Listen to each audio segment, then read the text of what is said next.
Hey, what is up guys, welcome back to my channel, welcome back to yet another FCPX tips and tricks. Today we're going to see how to make the door transition effect. Let's get into it. Alright guys, so we are right now in the Final Cut Pro and we have a couple of footages right now. And so this is the first footage where I'm in the lift and the door is opening up. So I'm going to make use of this particular footage, and also we have our second footage that is that I shot in Tokyo. So let's make use of this particular footage and let's see how to make the door transition effect right now. Okay, there are four things you got to do here when you're doing a door transition effect. Number one, use the stabilization if your footage is not stable. Number two, add the speed ramping effect so that it will reduce the time and it will reduce the frames which are going to mask it out.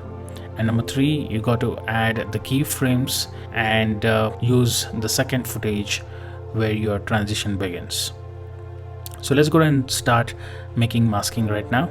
So let's see where is our first frame where the door is opening up. So this is the place where the door is opening up. I'm going to use the marker on my keyboard. Press M so that it will bring the markup tool. Now we know that this is the place where our door opens up. Now it's time for us to start playing up. Now I'll add the stabilization since this footage is not stable. So once the stabilization is complete, so we'll render it, and now it's time for us to add the speed ramping effect. Now select the footage and go exactly to the place where you have added the marker. Press Shift and B on your keyboard to bring up the blade tool, and go to the place where the door opens up completely. And yeah, that's the end of the clip. So I'm going to press Shift and B right there and change the speed to 8x. Let's reduce the greens and blues.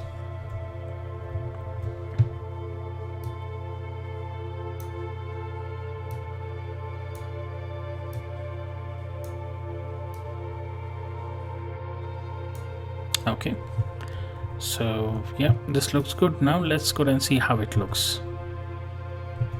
Yes. If you're not sure about the speed ramping effect, go ahead and stop this particular video.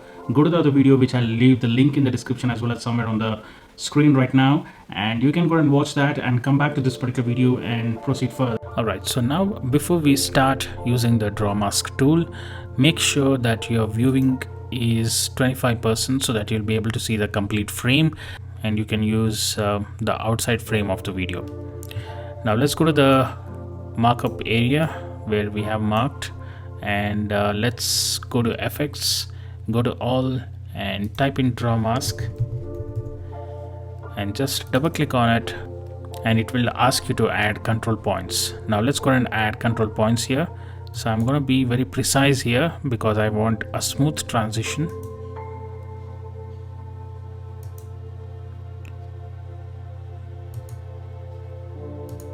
Alright, now the next thing is, now I'm going to select this invert mask so that I'll be able to see the complete view of it, and if I have to make minor changes to it, I'll go and do that right now, because it's very important that our starting clip or the starting position of the draw mask should be very precise. Alright, so we got the initial masking ready. Now it's time for us to add the keyframes. So let's go and add the keyframes to feather, fall off and control points. So we got the keyframes, and now it's time for us to start going frame by frame. Now to go frame by frame, press right arrow key on your keyboard, and that will take you to the next frame where you have to fiddle around with your masking. So I'm going to make a little bit of changes accordingly. On the third frame you can see there are a lot of changes.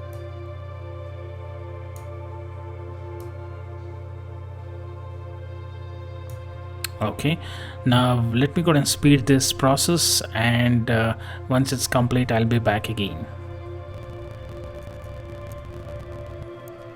Alright, so we have completed the masking right now. Let's check it out. Okay, this looks good now.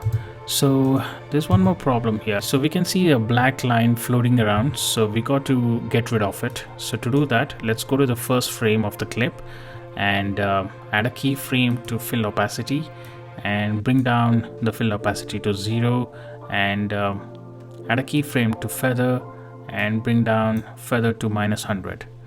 Now go to the marker and just bring up the fill opacity to 100, and by default the feather would be 0.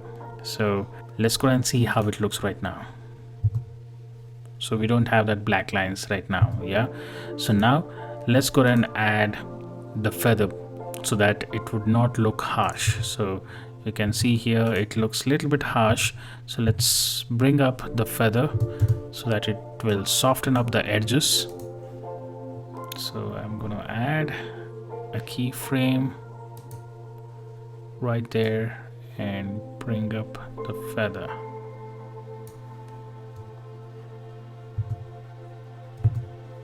Right, this looks good now.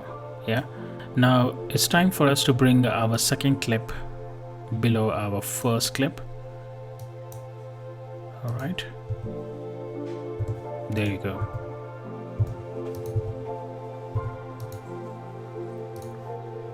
So let's go and play it out and see how it looks.